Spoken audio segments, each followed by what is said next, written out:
Okay. Good afternoon, Commissioner Hoekstran, our speakers, our panelists, colleagues, ladies and gentlemen. Welcome to this Citizens Dialogue.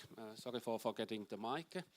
So welcome to this Citizens Dialogue, where we have our guest of honor, Commissioner Hoekstran, who has asked to discuss with the civil society several issues, topics you may have related to the climate policies.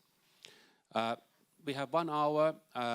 We have different questions prepared by the participants to the debate, who have prepared questions to the Commissioner.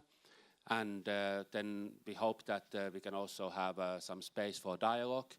I would like to start by asking the Commissioner just to say a few words as an introduction to his mission, and then we can go straight to the prepared questions to him. So Commissioner Hoekstran, please, floor is yours. Thank you, and thanks very much to you and the representation for organizing this, and to all of you for taking the time. It is, at least by my standards, amazing weather. I think it is also amazing weather by Finnish standards. So I appreciate that there are many things you could be doing in your free time, but you have chosen to be here, and I'm truly delighted to have the opportunity to have this conversation with all of you. The reason I'm here is very simple. It is extremely important that we not only come up with ideas and plans and legislation in Brussels, but that we stay very much in tune with each and every one of our 27 member states. To listen, to learn, to think about new ideas, to see how implementation of policies is going, and of course, basically to have a conversation on, what is going well, where can we learn, where can we do more. By the way, I'm not only visiting as many member states as possible. An important part of my job is also to spend time outside of the European Union, because as many of you might know, there is a tremendously important quest that we are trying to succeed at within Europe, which is, of course, first Fit for 55 and making sure we drive down emissions to 2030, and then we go to 100% in 2050. There's actually something far more complicated that we need to do at the same time, and that is making sure that with all our diplomatic efforts, we're taking the rest of the world along in driving down emissions. Why is that so important? Well, only 7% of emissions are coming from the European Union, 93% are coming from outside, and climate change is indiscriminate. So yes, we do clearly have the obligation to do our utmost at home. We have the affluence, and I think we also feel we have the responsibility to work at this problem, ever more hard here at home. And yet, I also feel we have the obligation and the ability to make sure we have a constructive but also intensive dialogue with our friends across the globe to make sure that we tackle this problem globally. So I'm traveling a lot. I had the privilege to be in Sweden at the beginning of this week. I will be basically all over the map, also flying to I think Baku next week in preparations for the next COP. The previous COP was in Dubai. Now the next one is in Baku, and there again we're facing a difficult geopolitical set of circumstances, but yet at the same time a clear imperative to continue to have the dialogue and make sure we push the world in the right direction. So delighted to be here. Very much looking forward to your remarks, your questions, your suggestions. I'm sure also your criticism, and that should all be part of the dialogue we're having. So let me not fall into the trap politicians always fall into. They talk way longer than you would like, and they forget about all your questions. We're going to try to do it roughly in the other way around. Thank you, Commissioner. And I should also add that this event is being web streamed, and that web stream will be made available later on. So I suggest that we move straight to the remarks and questions. We have invited 3 different classes of civil society organizations to attend this event, who have prepared questions. in addition, of course, to the audience. We have EU's Climate Pact ambassadors, some of them who are present here. We have the climate grandparents, and we have also the student youth organizations. Without any further ado, I think I might give the floor to anybody of the invited questions to be asked and presented. Who wants to start? Anu. Yes, please. Take the mic. Yeah, it's very important, and we are happy. I met your predecessor last year in Brussels, so it's very nice to meet you too. So I'm Anu Härki. I'm a climate speaker for 7th year. I trained myself in Vice President Al Gore's Climate Reality. And I'm also EU Climate Pact ambassador and a founding member of Activist Grannies in Finland. We are actually a quite big group now. We are over a little bit less than 7,000 members. We have a lot of activities. We share ideas, we discuss, we have meetings, seminars and panels. And the fact why we are climate activists, is that we want that our grandchildren and the next generations will have as safe and good life as we have had. No wars, no hunger. Because of the coming EU elections, we recently organized a panel with Finnish MEP candidates. 2 of our panelists went to Brussels. They are now MEPs, so I don't know if it's, because of us or something. Yeah. We also joined the youth in big climate demonstration early this month, the 2nd of June, in 4 different cities: Helsinki, Tampere, Turku, and Rovaniemi. So I can say that activist grannies are all over Finland. And then to the question to you. The nature restoration law, which was actually accepted by the parliament, it's a key element of the EU biodiversity strategy. So it's very important. And then in the council, 6 countries didn't approve it. And Finland was one of those countries. So we have a very bad feeling about that, because although we know that in all these 6 countries, the citizens are very much for the nature restoration. So it was not a nice thing, and we know now that the parliament will be discussing this again very soon. In June, was it the 17th? And our question is, what do you think? Is it possible that it still goes through before the new parliament? And what can you do for it? What is your guess? Well, thank you first of all for for describing all of your activities, and let me thank you very much, and everyone like you who actively participates basically in civil society, and whether it is for climate or for other topics that are so important for our generations and the next. I think that is truly what makes our societies tick. So I wanted to thank you, but also everyone else who does something similar. One of the best things, of course, always in life is to talk about topics that are not part of your problems and not part of your portfolio, because you have the complete liberty to basically say whatever you like. But still, as a commissioner, I need to be a bit sensitive, given that this is a dossier of Commissioner Sinkevicius. He is leading this, and he is much better equipped than I am to make a full assessment of what will happen still with this parliament or with the next. What I can say, though, is that, and that is also the reason why the European Union and member states are, of course, working not only on the domain of climate, but also on the domain of nature, is that in the real world, in the world outside of us separating things in political streams, these things, of course, go hand in hand. We see that we make a separation because we have a commissioner for energy and we have a commissioner for climate. and we have a commissioner for nature. But of course, that is I mean, it makes sense in organizing ourselves, but it is a bit artificial because in the real world, these things go hand in hand.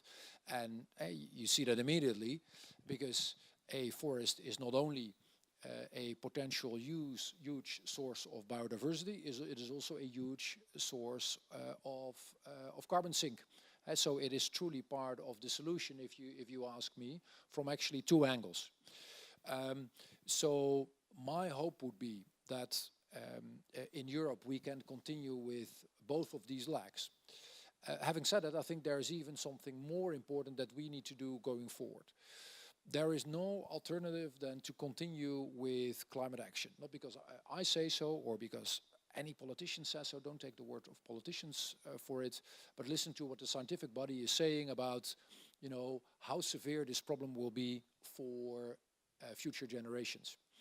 And it is not only a planetary problem, it is also moving full frontal into the financial domain. Just to give you one statistic, it is not about Slovakia, which is here on the wall, but it is about Slovenia. The floodings of last year have decreased Slovenia's GDP with 16%.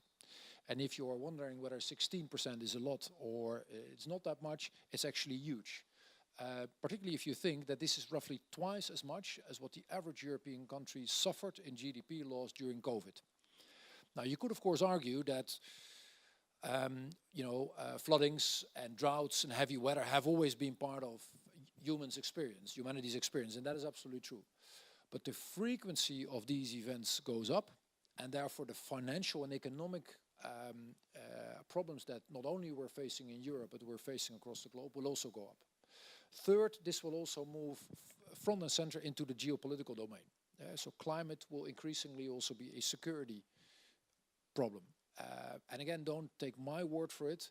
Just talk to the generals and the military people that have come to me and to my office who are basically saying, okay, we need to prepare for what this means in terms of more people being on the move, conflicts potentially being over access to water. So that's way different than the classic thing we think about when thinking about war. Then we think about the horrible things the Russians are doing in Ukraine, trying to grab land and basically exterminate people who bravely fight for their freedom. So all very good reasons to continue with our climate action in the European Union and, as I said before, also internationally. If you would ask me, it is extremely important that we at the same time marry this and bridge this and get a license to operate from our people by bridging with at least two other domains. One is the competitiveness of our companies, making sure that that people can actually continue to make a living, making sure that our industries become greener much faster, but also survive and don't go bankrupt or ship out of the European Union, because then it will not only be the climate that loses, it is also our people that lose. So competitiveness is something we need to be much more ferocious about, and it also means that we need to be harder in terms of protecting our level playing field. And there I'm truly worried what we have seen in the past by Chinese state-subsidized products, which have only made us more dependent. And the third and last bit, and then I'll close off on your question, we need to be ever more clear on marrying, bridging climate action with a just and fair transition for our people. To give you one other statistic, 80% of European citizens is worried about climate change. And a vast portion of that same people is also worried about what climate action might do to their jobs, their livelihoods, their neighborhoods, their way of living. And I think they are actually right. If you are working in a coal mine, it is, of course, it is not, you might intellectually understand that we need to close these mines and we need to move to a more sustainable way of creating energy. But if it puts your family out of food and out of security, of course, that is a different discussion than for many of us. So there is a clear objective from the European Union and from national governments to make sure the transition is truly just, truly fair. We help people with reschooling, with reskilling, and that people who might no longer have a living in a classic industry like coal do have a future in, for example, installing solar panels or working in the domain of wind or any other industry you might be thinking of. And I think that is also what is the beauty and the difficulty of politics. Solutions are never one-dimensional. You cannot have a climate action without competitiveness. You cannot have competitiveness without just transition. You cannot do it only here, you also need to do it abroad, and therefore you need each of these 4 pillars. Thank you, Commissioner, for such a comprehensive answer, and you put in place several hooks on different policy areas that I'm sure that our next questions will be somehow also addressing. Shall we take the second prepared question? Who wants to do it next? Matti. Thank you.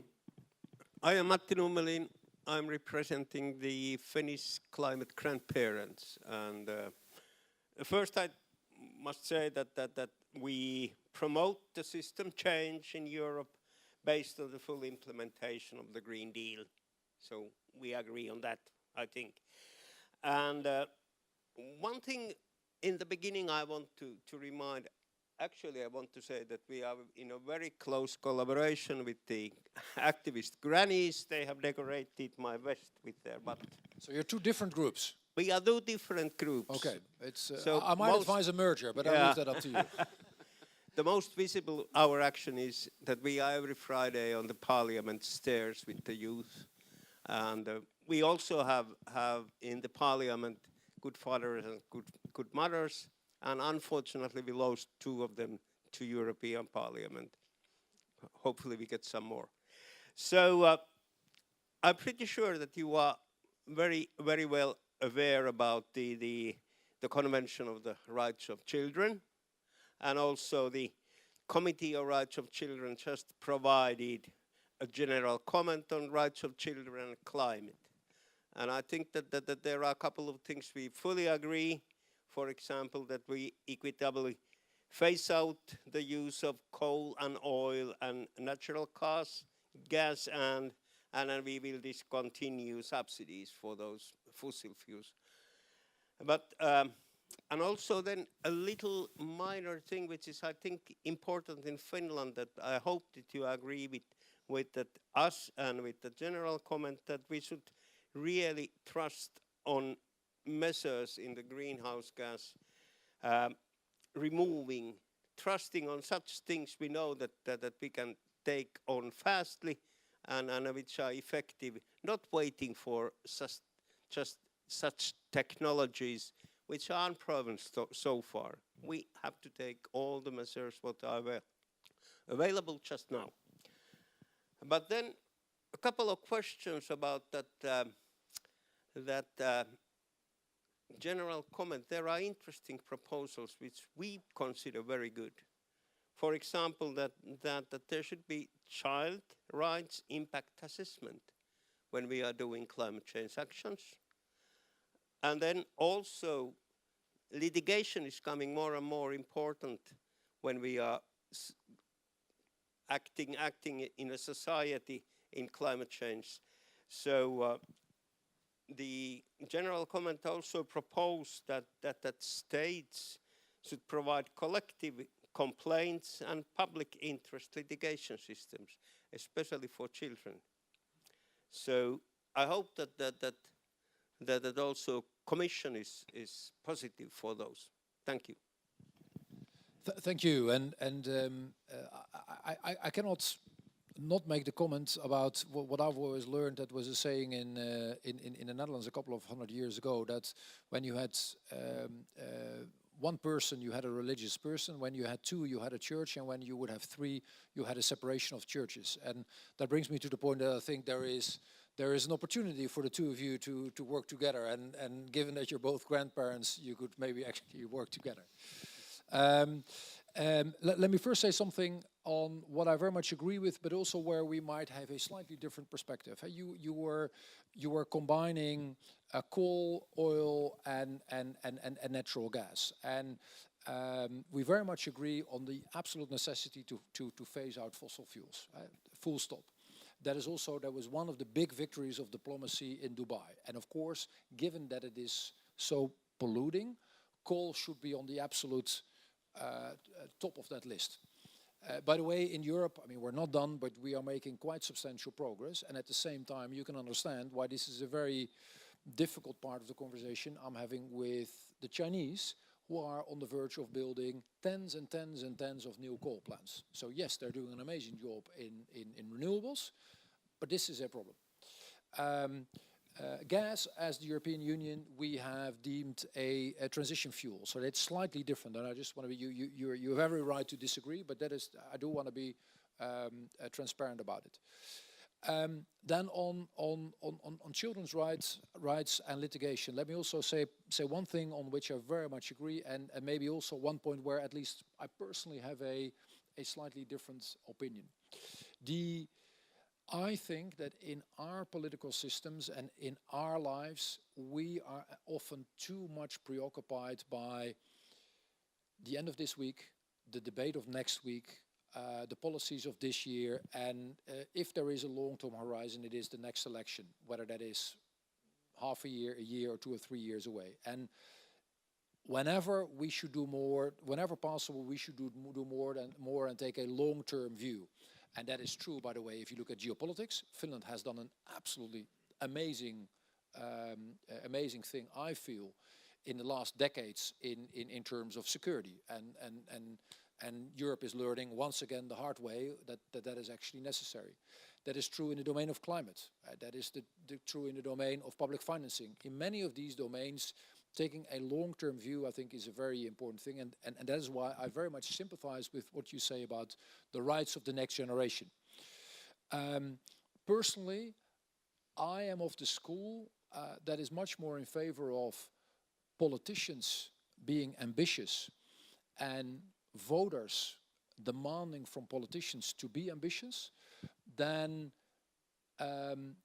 creating these things just through legislation. I think it is up to politicians and up to people to demand from politicians to do the right things. So even though sometimes I might actually agree with the outcome of a certain law, I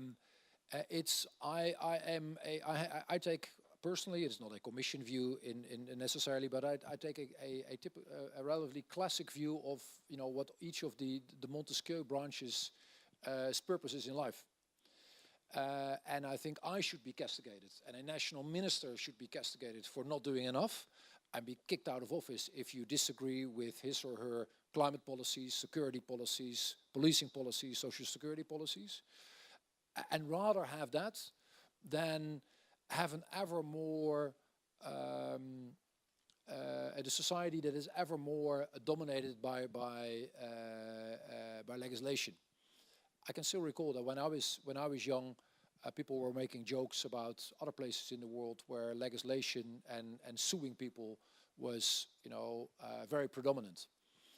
And then some people were saying, well, that will never arrive at least in the member state I know best. And unfortunately, we have gone more down that road. I think it is better, and it fits more also with Finnish society, with many of the European societies, to find a different solution to the problem than litigation. Thank you. Huge topic. Let's move forward. Who's next for the prepared question, Pekka? So, to begin with, thank you for taking the time and meeting us with us. My name is Pekka Reinikainen. I'm one of the climate ambassadors in Finland, and also an advocacy specialist for the Finnish Red Cross headquarters. I would like to discuss the issue of climate finance. Roughly, the global climate finance today is somewhere in the neighborhood of $1.3 billion US dollars, of which roughly 91% is used for mitigation, meaning that in terms of other uses for climate funding, there's very little room for that. So preparedness, for instance, gets something like 63 billion instead of receiving much more, which would actually be the thing that we would need. And then there's the third layer, which is basically what has been done in the field of humanitarian assistance. Because whatever happens at the end of the day goes down to having these disasters and other things that you have to deal with. And there, the annual investment is somewhere in the neighborhood of 29 billion or something like that. The fact that 91% of global funding goes to mitigation, I mean, you need every yen and dollar and euro, but the problem is 91%, because it means that of the three needs, only one is covered to a certain extent. How do you feel, how do you see the role of the European Union when it comes to climate funding? And also, I mean, what could it be and what should it be? I think it's an excellent point. It is, and it, by the way, is to a large extent also the agenda and the topic of the next COP, the COP in Baku. And maybe I could make two separate sets of comments. One specifically on mitigation and adaptation, and one on the financing. And of course they're related, but I think for the discussion it makes sense to separate them. You're absolutely right. Had we started with climate action 20, 30 years earlier, mitigation alone would have been good enough. But we're not there. We are too late in the game, and yes, we're doing many of the right things, particularly in Europe now. But the problem has become so large already. The Earth is heating up so much already. Mitigation alone, even with the speed we're currently having, will not be enough. And the Slovenian example of last year shows that we need to also basically fasten our seatbelts for more adverse effects. And that is precisely why you need adaptation. And that is very much a European desire. You might have seen that we came up with our first proposals for this in the last half year. That is an absolute first for the European Union. So I came up with a proposal how we're going to tackle this at a European level. But I'm the first to admit that this is only early stages. We are not halfway there on adaptation where we currently are on mitigation. And in the future we will clearly need both. And both will need attention, both will need financing, both will need many, many more policy measures. And by the way, this is truly something where member states and regions can learn from each other. Because when you are facing a potential flood, you're certainly not unique. There are hundreds of regions all across Europe who are either facing or have been facing the same problem.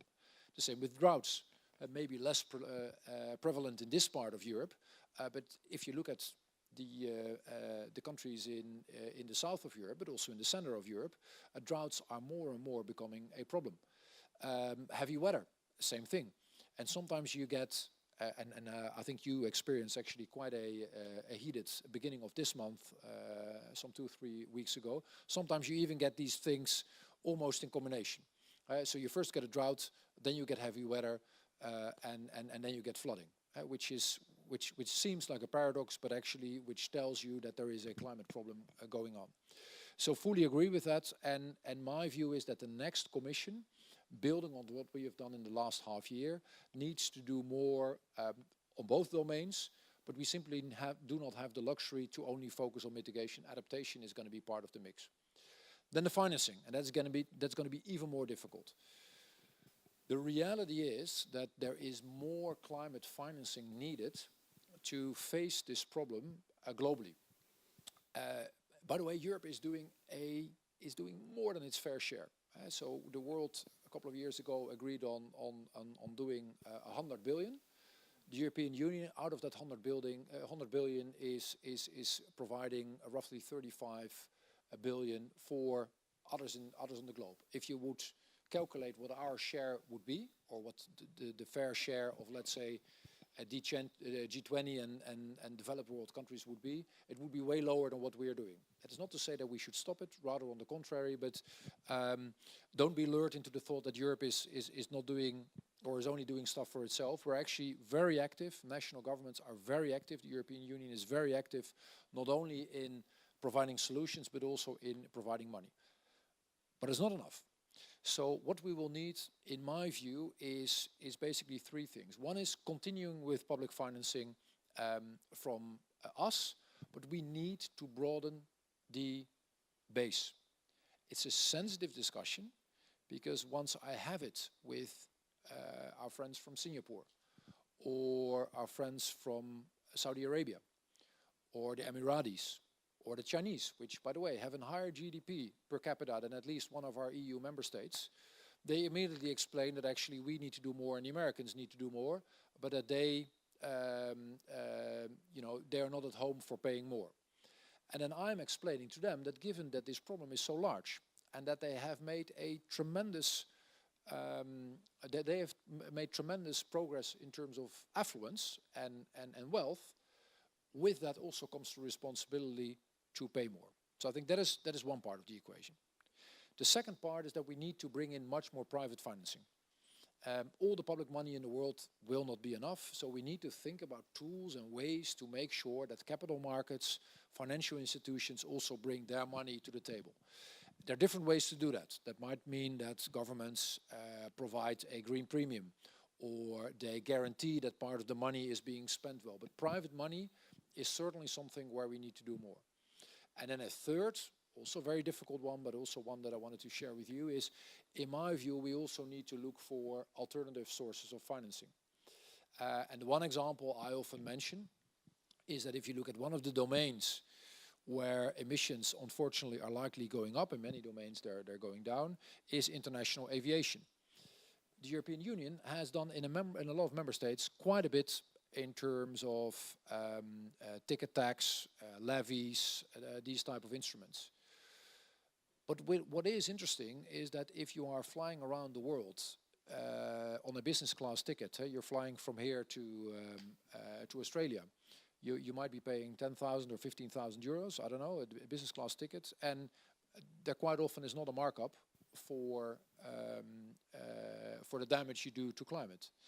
Well, that might be something, and you could easily think about a logic where you start with business class passengers, where you start with private jets, to ask people to contribute, simply because the polluter pays principle should be in order here as well. And then the thing I should always say with it is, actually Europe is doing quite a lot already. Here also we have a level playing field discussion, because I fully understand European airlines who will tell me, okay, we're willing to do it, but then that should also be in order for companies who don't have Europe as base. I think that is fair and just.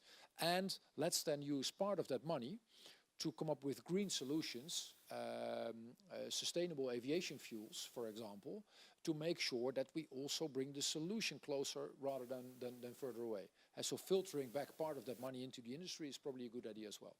So a long answer, but this is the way I would want to approach that complicated financing question that we're facing. Thank you, Commissioner. And if you allow me, as a former chair of the Standing Committee on Finance of the UN's Climate Convention, just to say, in addition, a couple of points to that. I think that it's important for us as a global community to understand that in Paris, as a global community, we decided that everybody has a responsibility for finance. There are different shades of grey. There is shall and should for the so-called Annex 1 countries. I mean, those who were industrial countries in Rio 92, and then we have the emerging economies. But I think that the numbers, as the Commissioner pointed out, are just so big that everybody should come into the play. And I think this is one of the big discussions. And also bearing in mind that when I was still in the SCF, I counted one day that there are 47 emerging economies who have a bigger, higher GDP than our poorest member state, and yet they have no obligation to contribute. So everybody should somehow contribute.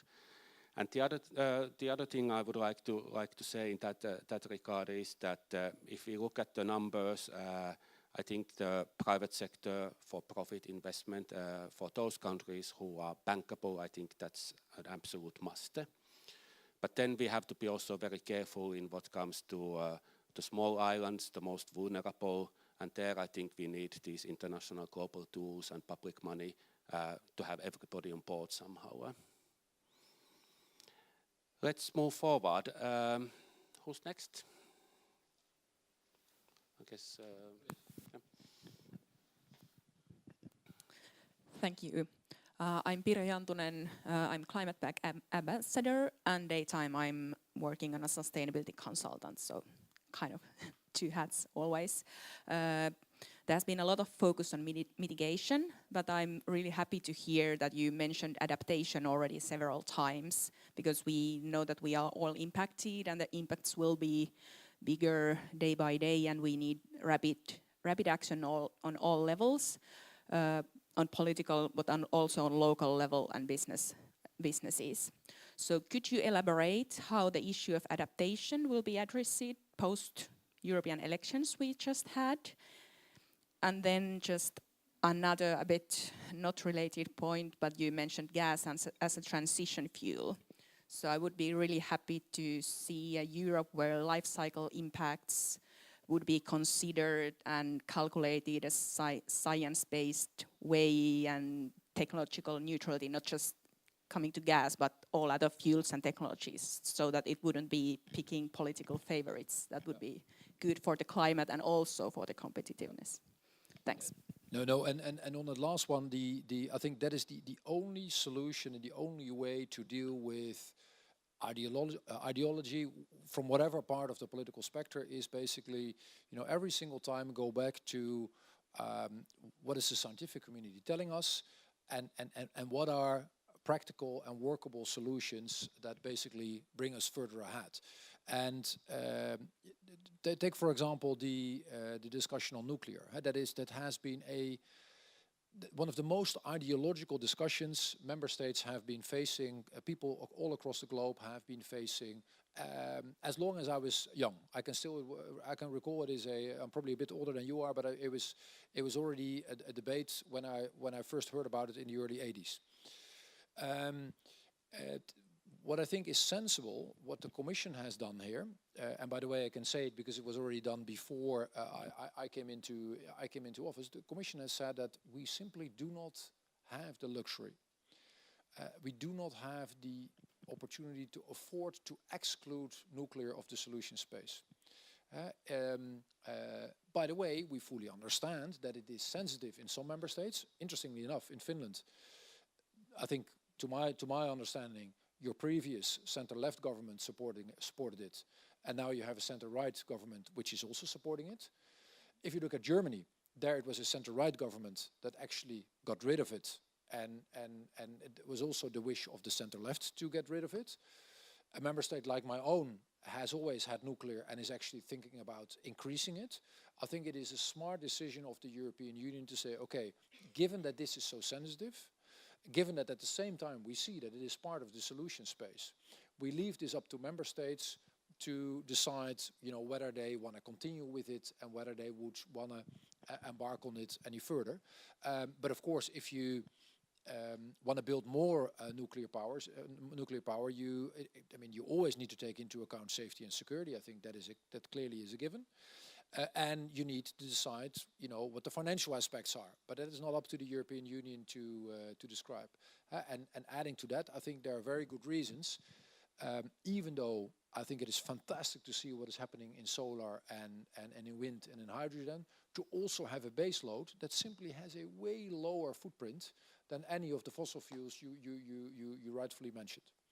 Then on your first question, and I like that everyone basically folds 2, 3, 4 questions in one.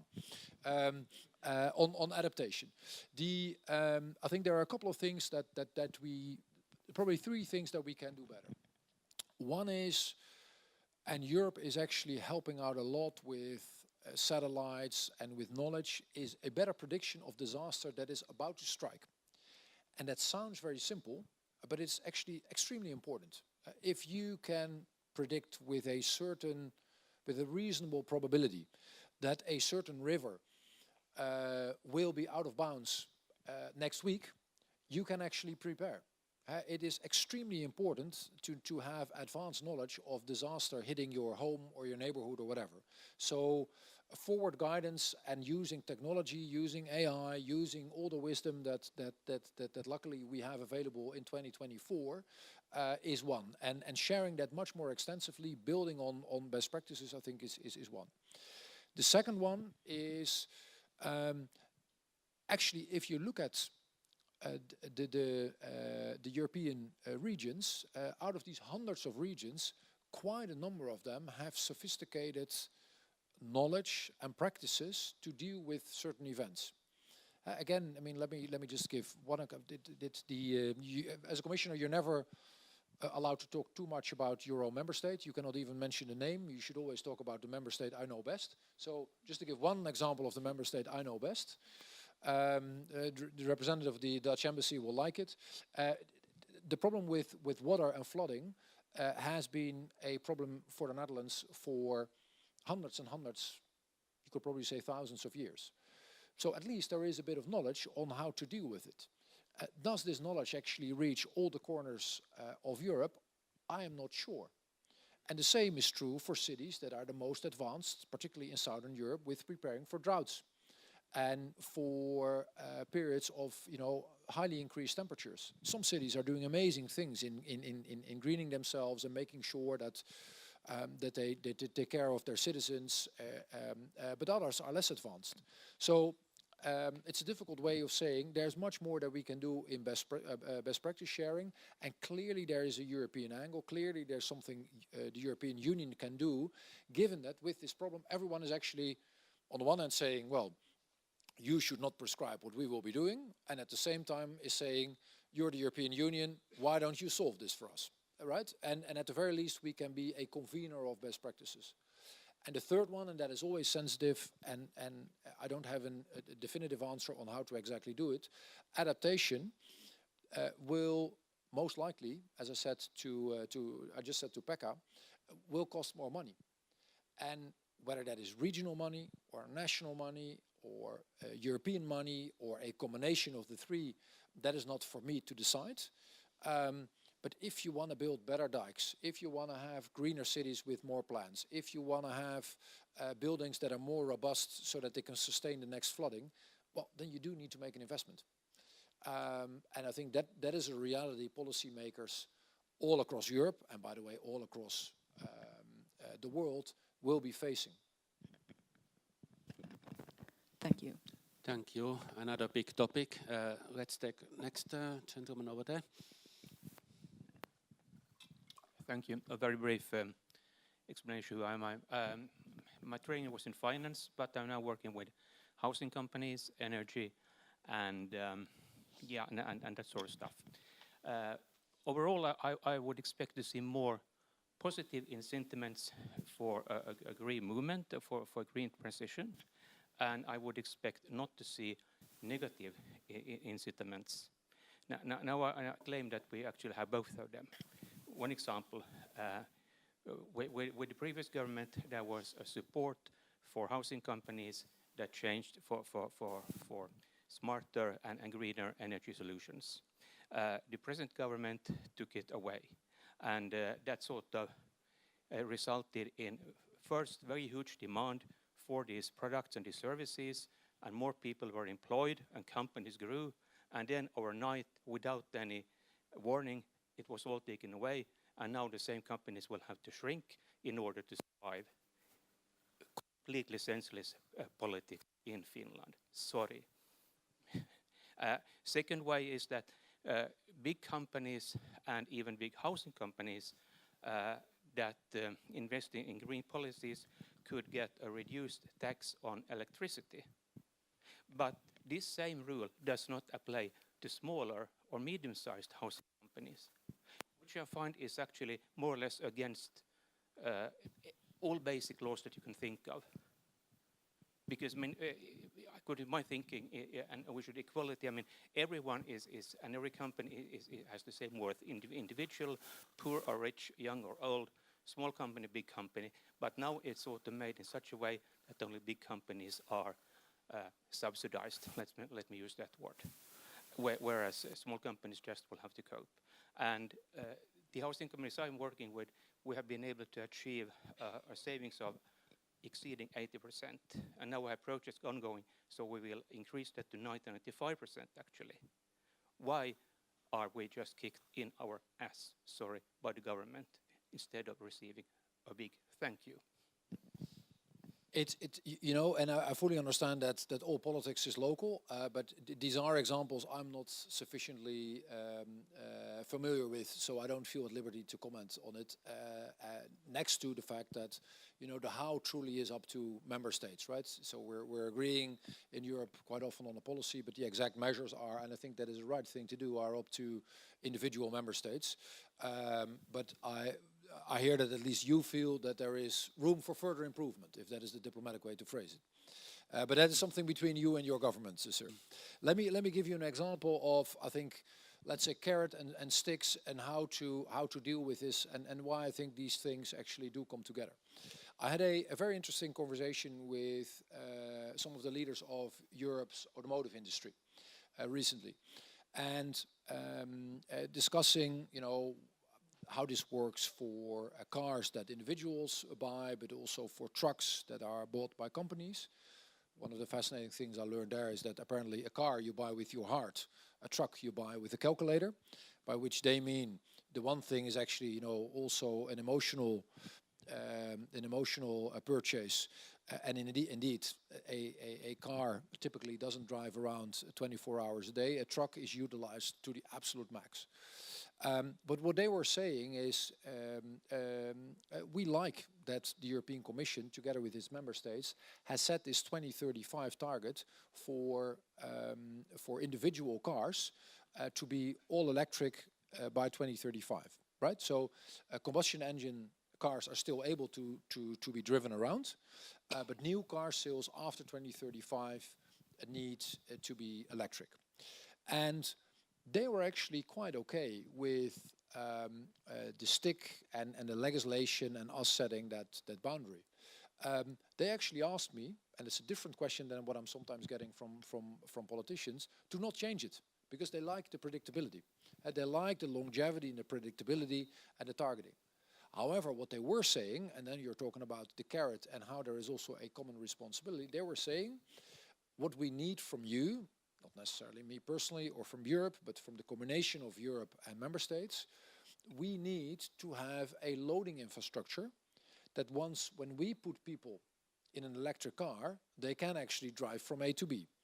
And what we also need from you is a grid that has much more capacity for electricity than it currently has, because otherwise, I mean, people have these cars in these loading stations, but they still cannot drive around. And by the way, that is a completely different type of stuff that you need for an individual's car than for a truck, in terms of the technology and basically the power that this thing has. And I think that actually, I mean, it is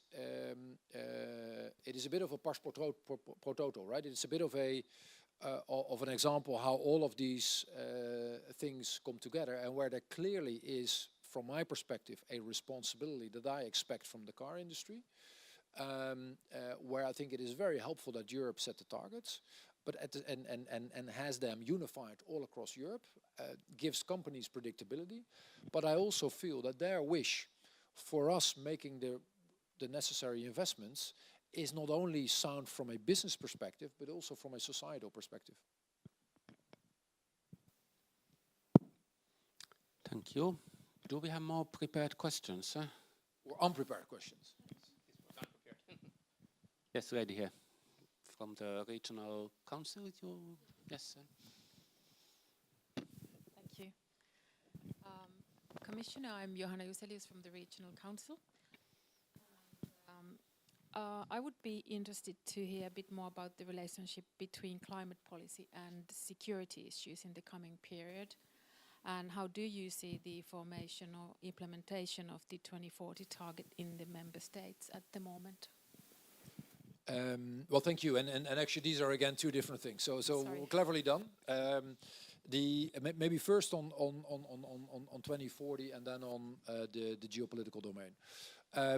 I think what we have done for the right reasons is try to fill the gap between 2030 and 2050. So 2050, we need to be at net zero at 100%. 2030, we need to be at 55%. So that leaves the question open, how are you going to spend the 20 years in between? And the scientific community, our scientific advisory board, has advised us to come up with a target of what they say at least 90%. And what we have put in the communication of the Commission is that our view is that we want to go for a 90% reduction target in 2040, provided that a number of conditionalities in terms of competitiveness and in terms of a just transition are being met. And my view is that it is much more important to have the debate about what does that actually imply in terms of competitiveness and just transition, than to have a single focus discussion on the target. Because actually my conviction is that if we get these other two things right, we will actually easily make the 90%. But in the end, this is the view of this Commission. We have put up, which is in Commission speak, a communication. So we have given the direction of travel, and we have said this is how we think about this. It is up to the next Commission with the next European Parliament to actually put this into legislation and detail what the elements of competitiveness and what the elements of just transition then actually should be. That is, I would love to get my hands dirty, but that is no longer up to us in the last couple of months.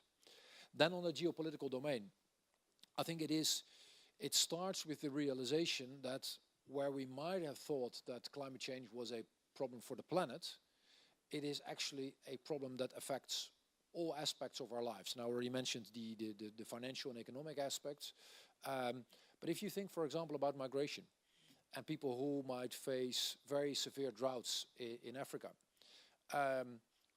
they will be on the move, and they have the ability to be on the move much easier than they had 50 or 100 years ago. And that immediately creates a sensitive discussion for many in the European Union, and maybe also for others in Africa.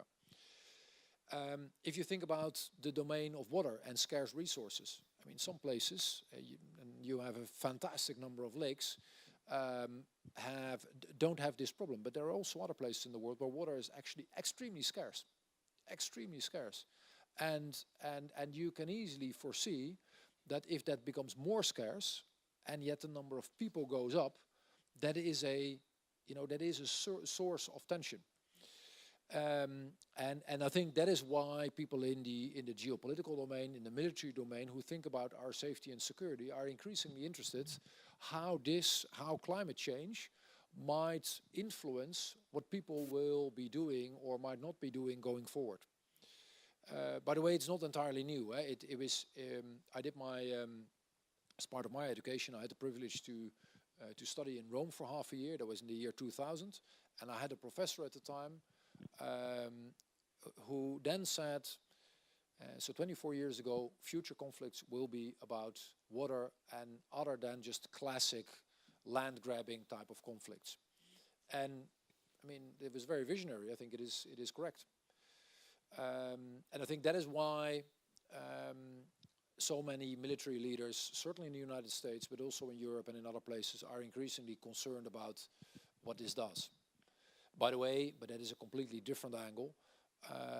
With the horrible war the Russians are waging in Ukraine, you of course also see much more directly how all these domains are interlinked, right? Because it is not without a reason that the Russians are trying to bomb the Ukrainian energy infrastructure and hit where it hurts most. And by the way, I think many European governments, certainly also the Finnish one, are doing a tremendous job in helping out our Ukrainian friends.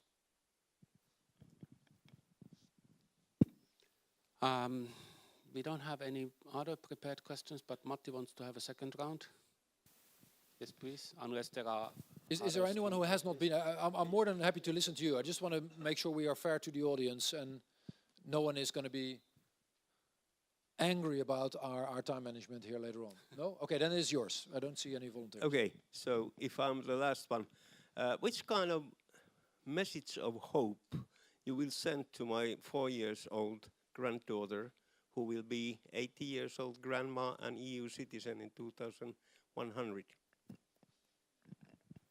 In the end, I think a message of hope from our grandfather is much more important than a message of hope from me. But I think what I would say is probably that the good news, and you only need to look at at Finland itself, we have made tremendous progress in the last 20, 30 years. And I mean, the problem is so large that I'm the last one to suggest that we should celebrate and call it quits. But I think what we have shown that with determination and with the right policies, and look at what Finland has done in its electricity mix, this is doable. However, and I said that before, this problem will first get worse before it gets better. So we need to increase the speed of the transition. And there the difficulty is that we not only need to do more of it at home, also in Finland, but Finland is, frankly speaking, not the place on earth where, about which I'm the most worried. Rather on the contrary, I think there are amazing things happening in greening the economy here. But we need to make sure we do that with others as well. I think that is the objective for the next 10 years. Okay, thank you. I don't see any other hands up. So going once, going twice. It sounds like you're selling me on the market. I think I sold one more question to you from Anu, and that's the last question. one. It's always dangerous. The last question is always the most dangerous. After the parliament elections, I think that most of Finns were very happy. It went well in Finland.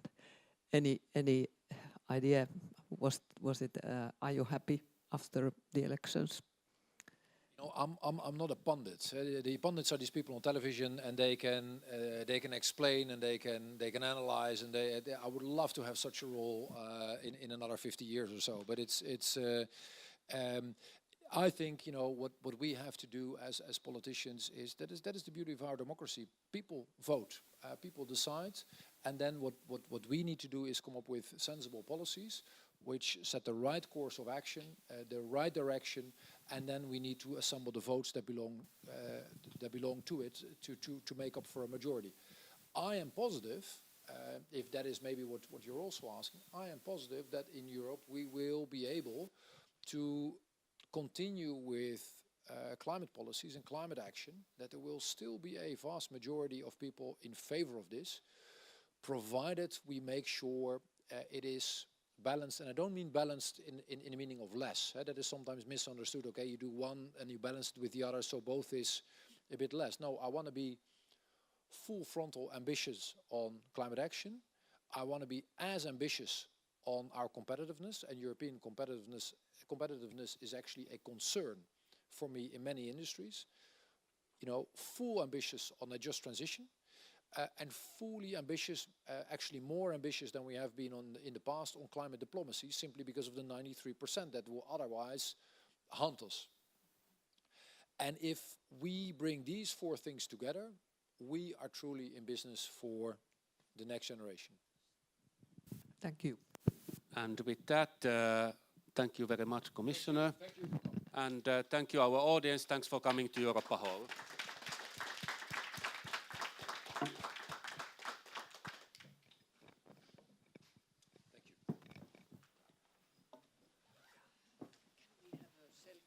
Sure. Are we going to do it with the three of us? Yeah. Okay, very good. It's the first step in uniting your organization. Yeah, exactly. You want to have a selfie or you want to have a picture? I can take it. To mark the cooperation between your organizations. No. There you go. Thank you so much. Very good. Thank you.